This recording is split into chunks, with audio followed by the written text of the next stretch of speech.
He got down on one knee, and as he was proposing with no ring, a firefly landed on her ring finger. He said that's how we knew the universe wanted us to be together. I got nightmares in my head, I fear. Thoughts build up until I can't feel. My mind fills up into a creature, and it haunts me somewhere much deeper. I got nightmares in my head, I fear. Hello and welcome to True Crime Rocket Science, the most authentic voice in true crime. I have to say I'm quite surprised to see this unnamed friend of Brian. Basically, it's almost as though she's forgotten that Brian murdered Gabby and murdered himself. She's just waxing so lyrical about this romantic moment. I mean, if you think about it, it's really idiotic where we are now, and yet she's still in the moment, just fondly remembering that moment. And you kind of want to go, maybe if you could have woken them up back in time, all of this could have been avoided. But even in retrospect, a friend is still caught up in that sort of moment of magical thinking. So a firefly landing on Gabby's finger was a sign, was it? Well, how about this? Or this? Or this? Like, when do you get the memo that it wasn't a sign? Maybe you thought it was a sign, but it certainly wasn't a sign in the reality of reality. If you live by the sword, you die by the sword. Ever heard of that? Ever thought what that means in your life? How about what it meant in this case and in Gabby's life, in Brian's life? What happens if you live by the sword of magical thinking? Well, it means magical thinking is going to come back and haunt you. Hold on. Do we need to define it? What is magical thinking? Magical thinking is the belief that thoughts, feelings, or actions can cause real-world events, even if there's no logical connection. It's also known as superstitious thinking. And so an example is believing that knocking on wood prevents bad things from happening. Now, you might say, all of that's fair enough. I know what magical thinking is. But let's take it up a gear.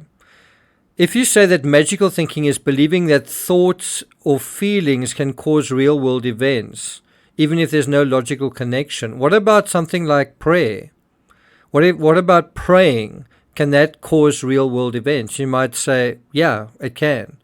There is a logical connection, right? But maybe for this God, but not for that God. Maybe for that God, but not for this one. And so one person's magical thinking is another person's logical connection. One person's logical connection is another person's magical thinking. So you better be sure you know what it is. Certainly for yourself. Now, mark my words, so many crimes we deal with are the end result of magical thinking, which is a lifetime of lies. Laurie Vallow is an excellent current example, and her trial's coming up at the end of March, end of this month. But so is Casey Anthony, so is Chris Watts, Scott Peterson, Alex Murdaugh, Michelle Troconis, Jodi Arias, O.J. Simpson, the list goes on and on. The magical thinking in a crime is, if I do this, I can magically get this result and not have to deal with the consequences. Well, except you do.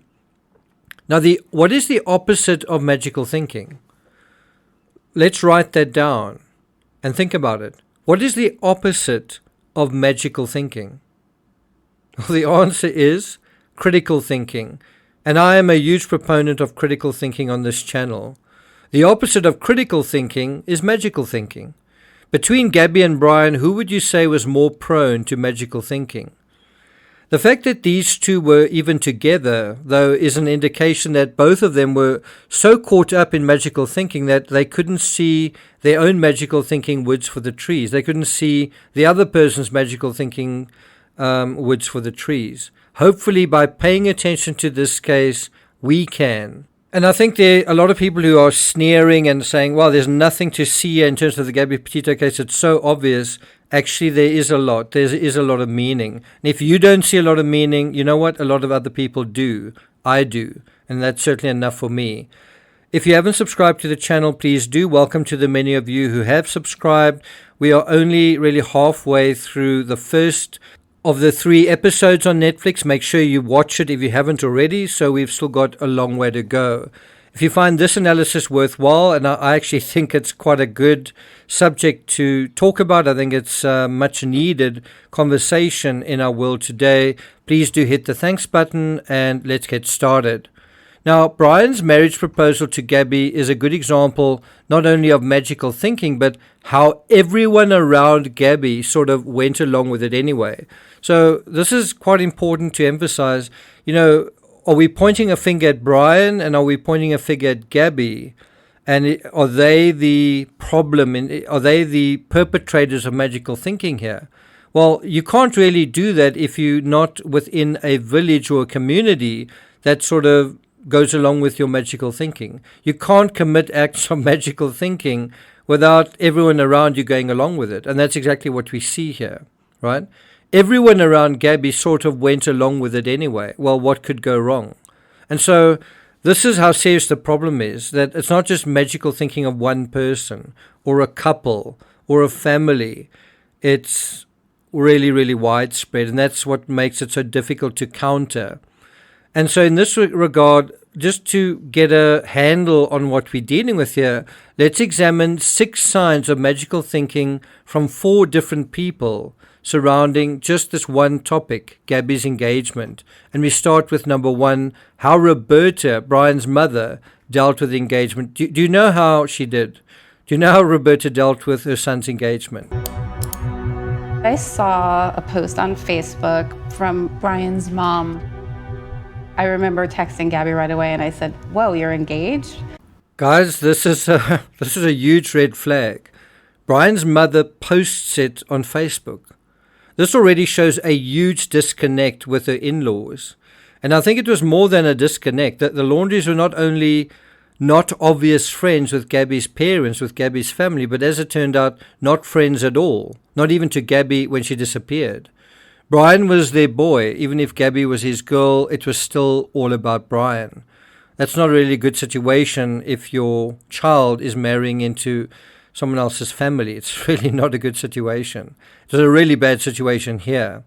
Did Gabby's folks, though, confront the Laundries over this impropriety, or did they let it slide? I hope they did, but I'm guessing they didn't, which is how and why Brian got away with it.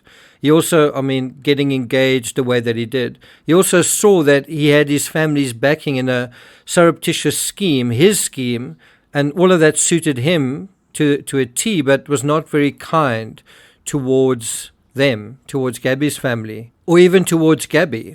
It's not a huge leap from this to committing murder and thinking you can get away with it in the same way, well, if you're a magical thinker. In the real world, murder is about the biggest leap you can make. And that brings us to number 2, an even bigger red flag. Brian didn't tell Gabby's family about it either. If Roberta, Brian's mother, didn't tell Gabby's family, well, Brian didn't tell Gabby's family either. Why?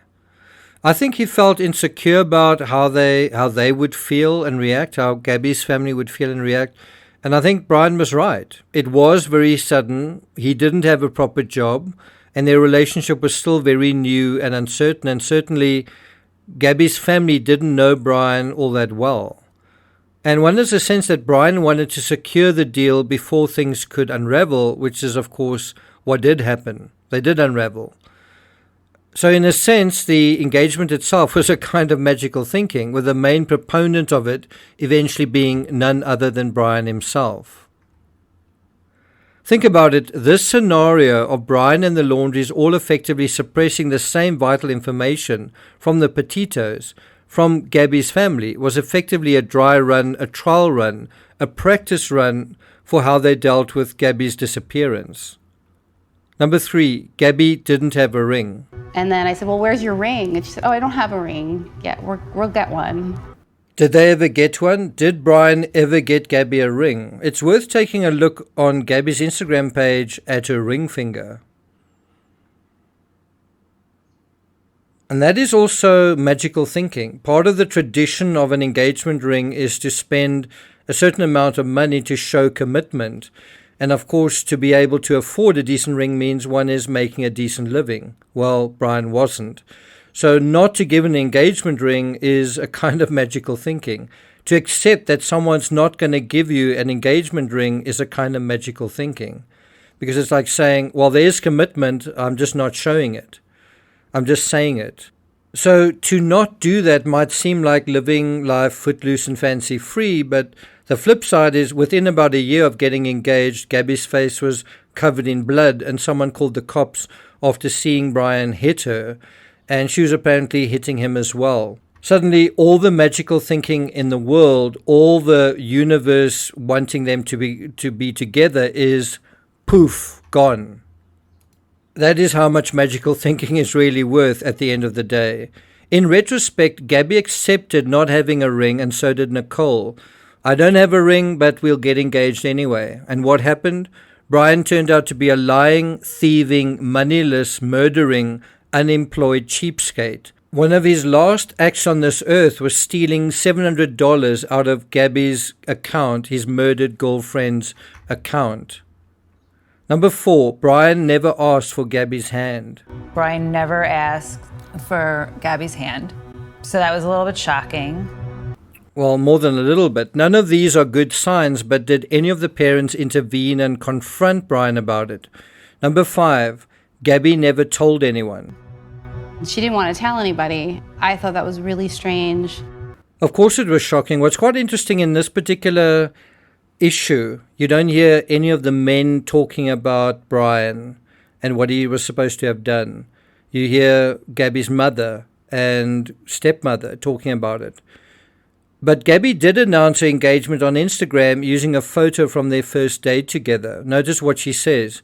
You make life feel unreal, and every day is such a dream with you. And this idea of dreams permeates a lot of her Instagram. Magical thinking can feel really warm and fuzzy because there's not much reality or thinking to challenge it, to measure it up against. It's also warm and fuzzy until it isn't. Gabby's own reluctance to tell her own family about something really significant, one of the biggest moments arguably in her entire life, that they ought to have been told about, may have started off for the right reasons. Perhaps they didn't want the pressure or expectations of others. But I think the magical thinking that led to the engagement led to expectations from Brian and ultimately feelings of caution and hesitation from Gabby, which only worsened. This is how they were unequally yoked. And Brian's need to control and magic his way out of their real feelings for each other, only got worse, especially when Gabby started seeing the emotional and romantic woods for the trees, in terms of their relationship. The other part to note is that Nicole didn't hear about Gabby's engagement from Gabby either, which is how Brian knew, I guess, he could count on Gabby even if it meant not engaging with her own family or friends, excuse the pun. And that's how this was a dry run for the Moab stop as well. And then number 6, I was dumbfounded.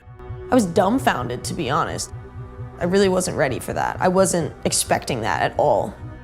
If you think about it, Gabby not telling her family it's crazy, but it's sort of okay. But you can't imagine her not telling anyone, not even her best friend. Not even, well, let's just keep this private between us. She doesn't tell anyone about the engagement.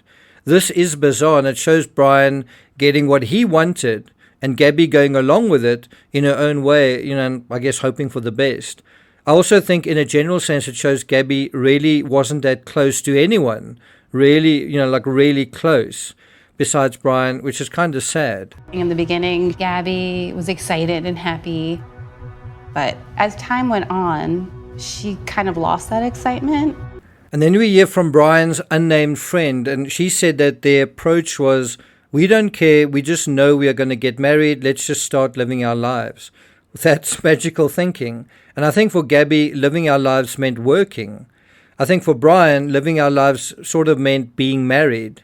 And that was the problem. Neither of them had done any of the work, the real work, put in the real effort to be able to live their lives, certainly to be able to afford to live it the way they wanted to live it.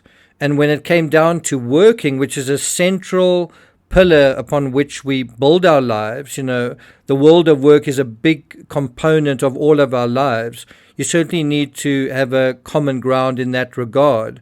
Well, it didn't seem like they could even agree on what that meant or on who would do what. Well, magical thinking again. Now, we've covered just one dimension of magical thinking here, magical thinking and the engagement. There were at least 3 additional dimensions besides this one. Think about magical thinking and the Moab stop. And I think the cops got caught up in it too. So what if someone called to report a guy hitting a girl? I guess they'll be okay. Number 2, magical thinking and Gabby's disappearance. Maybe Gabby just went off on her own without her van. Number 3, magical thinking and Brian's disappearance. Maybe Brian just went camping, really in the middle of all this. And then, of course, there's us and real life. What does magical thinking look like generally in real life? How do we recognize it? Well, here's an example. Some of you are not going to like it. If you're a multi-level marketer, you're a peddler of magical thinking. Shan'ann Watts really believed if she sold enough powders and candy bars and shakes, she could own an expensive luxury SUV. No, that's never going to happen. Many people on YouTube are peddlers of magical thinking. They tell people what they want to hear. For God's sake, don't be real about anything, and the crowd will love you for it. Conjure magic for them and they'll be distracted. You'll bring them death, and they will love him for it. What have I learned? I can tell you, if I've learned anything, it's not to connect my worth to the number of subscribers I have, and especially not the number of subscribers somebody else has. The opposite of magical thinking, as I said earlier, is critical thinking. Between Gabby and Brian, who would you say was more prone to magical thinking, and who is more prone to taking substances that might enhance those magical thoughts? Have you ever thought about that? Just in general, would you say using marijuana enhances critical thinking or clear-headedness, or undermines it? And so look at this AI overview. Marijuana can negatively impact critical thinking skills. Whoa, who knew? It can impair memory. Who knew? It can impair attention. Who knew? Impair learning. Who knew? As well as executive functions like planning, decision-making, like an engagement. Is it getting engaged a decision? And problem solving, short-term effects, look at those. Anxiety and paranoia, delusional behavior. Well, food for thought. Thank you for listening, and I'll see you guys next time.